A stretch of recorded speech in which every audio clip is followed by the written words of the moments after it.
सबको जय मसीह की। प्रभु का धन्यवाद हो कि उसने इतना सुंदर समय हमें दिया है ताकि हम कुछ वक्त अपने परमेश्वर की उपस्थिति के साथ बिता सकें। आज हम पवित्र आत्मा के विषय में जानेंगे। पवित्र आत्मा एक सहायक आत्मा, परमेश्वर की आत्मा, जो कि एक विश्वासी के जीवन के लिए बहुत ही ज्यादा महत्व रखती है। एक विश्वासी का जीवन बिना पवित्र आत्मा के व्यर्थ, मृत्यु के समान, या यूं कहें कि बिना पवित्र आत्मा के एक विश्वासी का जीवन मरे हुए के ही जैसा होता है। तो आज के वचनों के माध्यम से हम पवित्र आत्मा के बारे में जानेंगे, पवित्र आत्मा को हम गहराई से जानेंगे। तो आइए हम शुरू करते हैं।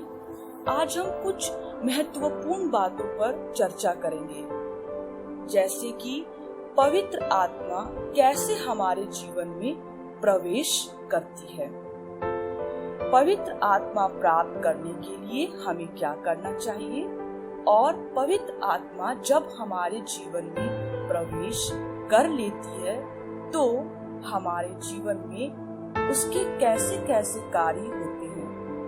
तो आइए हम शुरू करें। पर शुरू करने से पहले हम एक छोटी सी विनती करेंगे ताकि परमेश्वर हमारी आत्माओं को तैयार करे और हमें वचनों में ले जाने के लिए, वचनों में गहराई से जाने के लिए हमें प्रेरित करे। तो आइए हम प्रार्थना करें। सर्वशक्तिमान, दयालु, पवित्र परमेश्वर, मैं हृदय से तुझे धन्यवाद देती हूँ इस सुंदर समय के लिए जो तूने हमें दिया है कि हम तुम्हारे साथ कुछ समय बिता सकें। परमेश्वर, मुझे आशीष देना कि जितने भी भाई बहन मेरे इस वचन को सुन रहे हैं वो उसे गहराई से समझ सके और ये वचन उनके जीवन में प्रभु आशीष और फल का कारण बने। मैं विश्वास करती हूँ परमेश्वर कि जितने भी लोग इस वचन को सुन रहे हैं उन सब के करीब तेरी आत्मा है और तू उनके नजदीक है। वचन को सुनने और समझने में हम सब की मदद करना, हम तुझसे ये प्रार्थना करते हैं। हमें विश्वास है मेरे प्यारे प्रभु कि जो भी मैंने आपसे मांगा है वो पूरा हो चुका है। इस विनती को मैं तेरे पवित्र नाम से मांगती प्रभु यीशु, सुनो, ग्रहण कर, आमीन। तो आज हम सबसे पहले मनन करेंगे कि पवित्र आत्मा कैसे हमारे जीवन में प्रवेश करती है। जैसा कि हम सभी जानते हैं कि हम प्रतिदिन अपने जीवन के द्वारा अपने परमेश्वर को नाराज करते हैं। हम प्रतिदिन कोई न कोई गुनाह करके अपने परमेश्वर को क्रोधित करते हैं। जब हम ये कार्य लगातार करते हैं और ये जानते हुए कि हाँ परमेश्वर इन कामों से नाराज होता है, तो हमारी खुद की जो आत्मा है वो मर जाती है। धीरे धीरे हम अनेक प्रकार की बीमारियों, अवसाद, अनेक प्रकार की कठिन और जटिल परिस्थितियों के साथ घिर जाते हैं और हमारा जो जुड़ाव था अपने परमेश्वर के साथ वो धीरे धीरे करके अलग हो जाता है। पर जब हम परमेश्वर के नजदीक जाते हैं और सच्चा पश्चाताप करते हैं कि जितने भी गुनाह हमने किए हैं उन सब के लिए, जब हम परमेश्वर के नजदीक जाकर हृदय से पश्चाताप करते हैं तो परमेश्वर हमारे हर गुनाहों को माफ करके हमारी आत्मा में एक नया जीवन देता है और फिर हमारे साथ हर वक्त रहने के लिए पवित्र आत्मा का वरदान देता है। तो इस तरीके से जब हम अपने जीवन में पवित्र आत्मा को प्राप्त करने के लिए, अपनी मरी हुई आत्मा को दोबारा जगाने के लिए परमेश्वर के निकट जाते हैं, सच्चे हृदय से पश्चाताप करते हैं, तो पवित्र आत्मा हमारे जीवन में प्रवेश करती है। अब हम दूसरी बात पे मनन करेंगे कि पवित्र आत्मा प्राप्त करने के लिए हम क्या करें। पवित्र आत्मा प्राप्त करने के लिए हमें परमेश्वर के, प्रभु यीशु के नजदीक जाना है। उनके बलिदान पर जो उन्होंने हमारे लिए सही, वो क्रूस की दर्दनाक दुख, उस पे विश्वास करना है, अपने हर गुनाहों का अंगीकार करना है, सच्चे हृदय से पश्चाताप करना है। तब हमें पवित्र आत्मा का वरदान प्राप्त होगा। अब हम बात करेंगे कि पवित्र आत्मा के क्या क्या कार्य हैं, किस तरीके से पवित्र आत्मा कार्य करती है, ये हम एक एक करके वचनों के द्वारा देखेंगे। सबसे पहले पवित्र आत्मा हमारी शिक्षक है। शिक्षक का मतलब टीचर। पवित्र आत्मा हमारी टीचर है। यूहन्ना 14:26। परंतु सहायक अर्थात पवित्र आत्मा जिसे पिता मेरे नाम से भेजेगा, वह तुम्हें सब बातें सिखाएगा और जो कुछ मैंने तुमसे कहा है वह सब तुम्हें स्मरण कराएगा। पवित्र आत्मा परमेश्वर के वचनों का जो गहरा भेद है वो हमें समझाने में, उसके अनुरूप जीवन जीने में हमारी मदद करती है। पवित्र आत्मा हमारे जीवन में फल उत्पन्न करते हैं। गलातियों 5:22। पर आत्मा का फल प्रेम, आनंद, मेल, धीरज और कृपा, भलाई, विश्वास, नम्रता और संयम है। ऐसे ऐसे कामों के विरोध में कोई भी व्यवस्था नहीं। पवित्र आत्मा जब हमें प्राप्त होती है तो मैंने आपको पहले भी बताया कि जो हमारी आत्मा मर जाती है उसका नया जन्म होता है, और जब पवित्र आत्मा हम पा लेते हैं तो हमारा जीवन, हमारी आत्मा पवित्र आत्मा के फलों से भरने लगती है।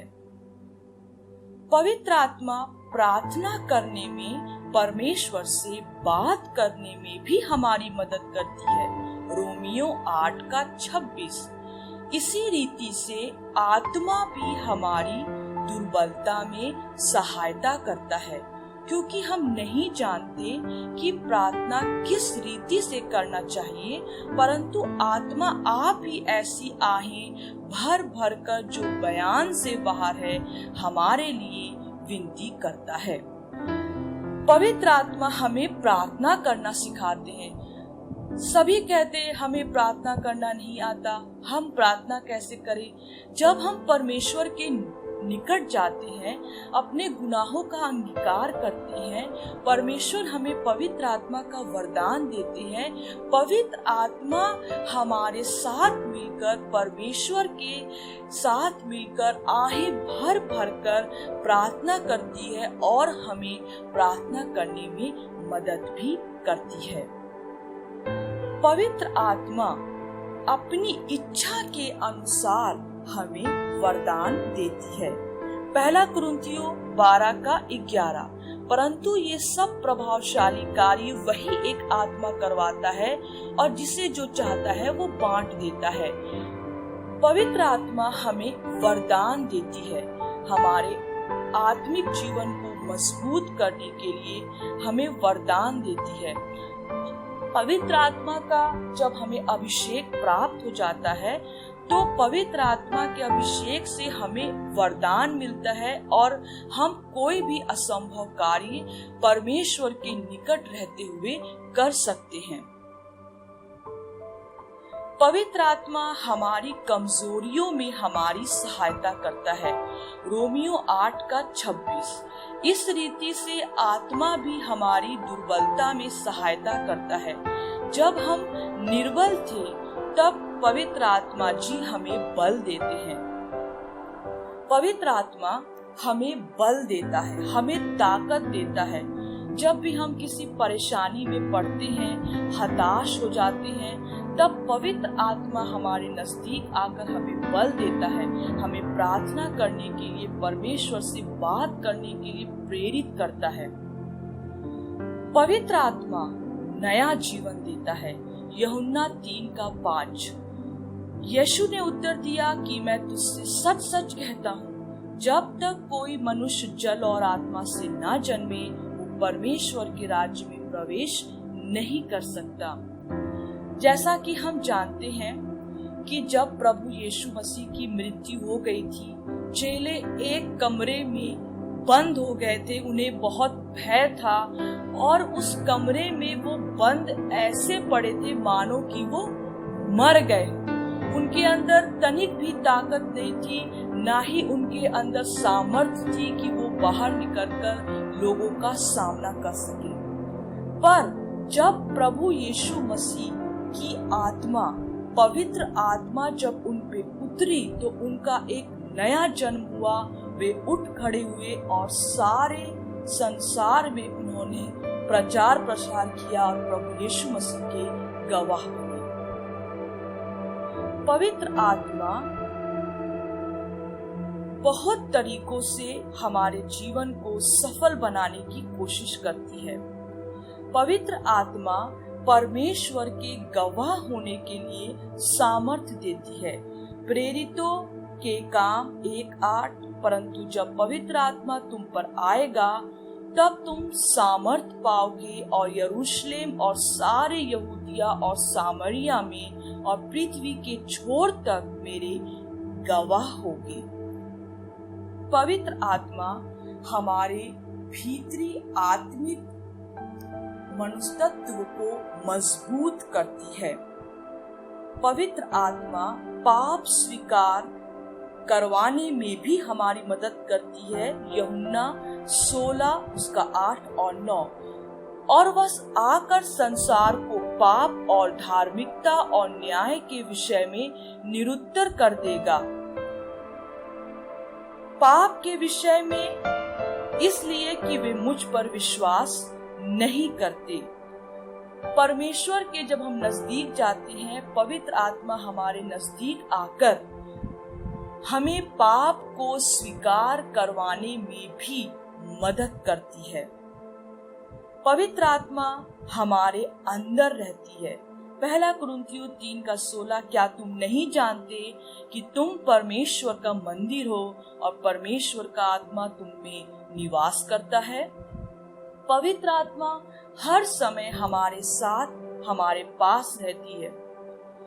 तो ये सारे पवित्र आत्मा, परमेश्वर की आत्मा, उस सहायक आत्मा के कार्य हैं जो कि एक विश्वासी के जीवन में होते हैं जब वो परमेश्वर के नजदीक जाता है और उसे पवित्र आत्मा का एक विशेष वरदान प्राप्त होता है। पवित्र आत्मा हमेशा हमारे साथ रहता है। वो हमें हर गलतियों को करने से बचाता है। वो दुख में हमें मजबूत करता है। वो बीमारी में हमें चंगाई देता है, हमारे साथ रहता है। वो हमारी आशा को कभी टूटने नहीं देता है। वो दूसरे निराश लोगों को भी आशा से भरने के लिए प्रेरित करता है, क्योंकि पवित्र आत्मा परमेश्वर की आत्मा है। परमेश्वर अपने लोगों से बहुत प्रेम करते हैं और वो अपने लोगों को कभी नहीं छोड़ते। इसीलिए उन्होंने पवित्र आत्मा का एक महान तोहफा, एक महान गिफ्ट हमें दिया है।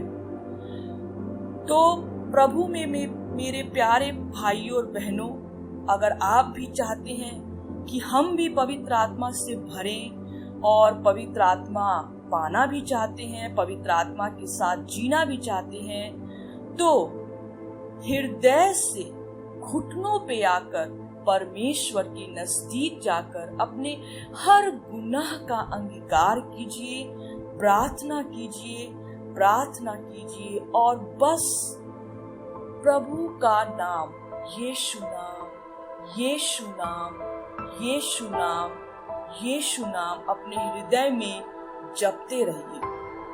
परमेश्वर आप सभी को पवित्र आत्मा का वरदान देंगे। मैं विश्वास करती हूँ कि इस वचन के द्वारा आप सभी को आशीष मिले, परमेश्वर आपके साथ रहे और आपकी इच्छाओं को पूरा करे। परमेश्वर के नाम में आमीन।